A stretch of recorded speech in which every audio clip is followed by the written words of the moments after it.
Assalamualaikum warahmatullahi wabarakatuh.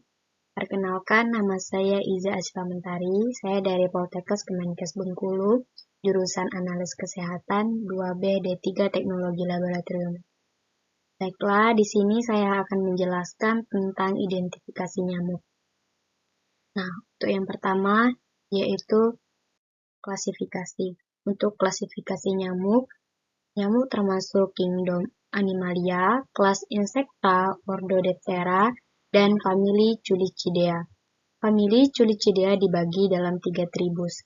Yang pertama, tribus Anophelinae, yang kedua tribus Culicidea, kemudian yang ketiga tribus Toxoricidinae.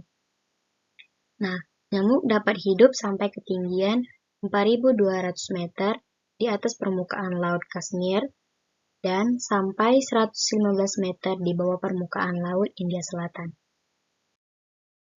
Nah, untuk morfologinya itu sendiri, yaitu ada bagian kepala atau proboscis.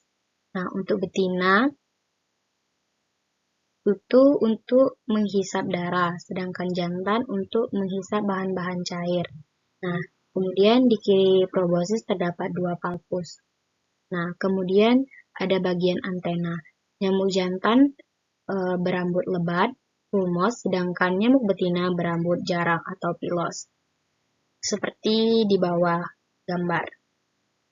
Kemudian ada abdomen berbentuk silinder dan terdiri atas 10 ruas, 2 ruas terakhir berubah menjadi alat kelamin. Nah, kemudian nyamuk memiliki 3 pasang kaki yang melekat pada toraks, terdiri dari 1 ruas, kemudian femur, 1 ruas tibia, kemudian 5 ruas tersus. Nah, seperti yang kita lihat di gambar di samping, itu ada bagian kepala, hand, toraks, dan abdomen, yaitu bagian perut. Nah, kita masuk ke siklus hidup.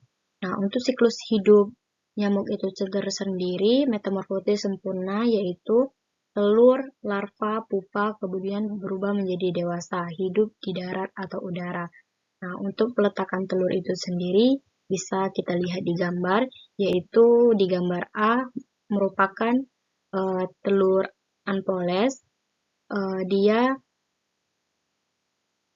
berletak pada satu persatu terpisah di permukaan air. Kemudian di gambar B yaitu telur nyamuk Aedes satu persatu terpisah di dinding wadah air.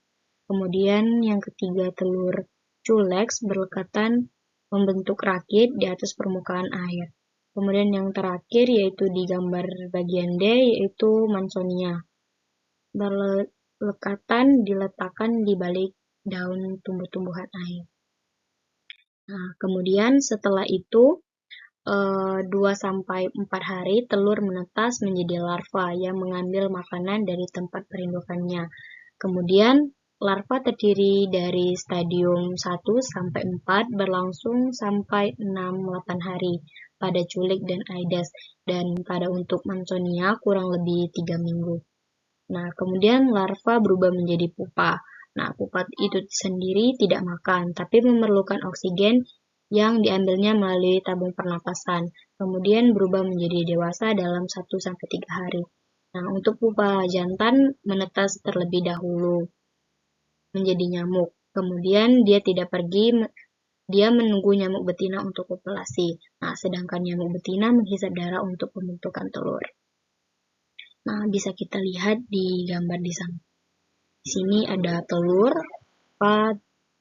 larva menjadi pupa, kemudian menjadi nyamuk dewasa. Nah, untuk penyakit yang disebabkan oleh gigitan nyamuk itu sendiri, itu yang pertama ada malaria.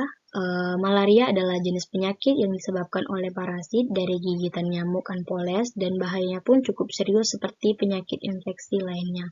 Kemudian ada demam berdarah atau DBD. Demam berdarah adalah infeksi virus yang dibawa oleh nyamuk lalu ditularkan ke manusia. Penyakit ini sering terjadi di daerah tropis atau subtropis. Kemudian ada demam cikunya. Demam cikunya adalah penyakit yang disebabkan oleh virus cikunya yang ditularkan lewat gigitan nyamuk Aedes aegypti atau Aedes albopictus. Kemudian yang keempat ada penyakit kaki gajah. Penyakit kaki gajah atau filariasis adalah penyakit yang disebabkan oleh spesies cacing filaria seperti Brugia malayi dan Brugia timori. Nah, kemudian cacing-cacing tersebut bisa terbawa oleh nyamuk jenis culek, Anopheles, Mansonia, dan Aedes, dan ditularkan ke manusia melalui gigitan nyamuk-nyamuk tadi. Nah, kemudian yang kelima yaitu demam kuning, yellow fever, atau biasa dikenal sebagai demam kuning. Nah, penyakit ini biasanya dibawa dan ditularkan oleh gigitan nyamuk Aedes atau Haemococcus. Nah, kemudian cara mencegah gigitan nyamuk itu sendiri, seperti kita lihat pada di bawah ini, ada beberapa cara untuk mencegah gigitan nyamuk di antara sebagai berikut. Yang pertama, gunakan produk pengusir nyamuk. Yang kedua, pasanglah kelambu atau gunakan kipas angin. Kemudian yang ketiga, pastikan tidak ada genangan air di lingkungan sekitar rumah kita. Dan yang keempat, bersihkan lingkungan sekitar rumah kita. Kemudian yang kelima, gunakan aromaterapi pengusir nyamuk. Yang keenam, oleskan minyak atau lotion anti nyamuk. Kemudian yang ketujuh, bersihkan kulit setelah digigit nyamuk. Nah, baiklah, itulah penjelasan tentang identifikasi nyamuk. Saya akhiri. Wassalamualaikum warahmatullahi wabarakatuh.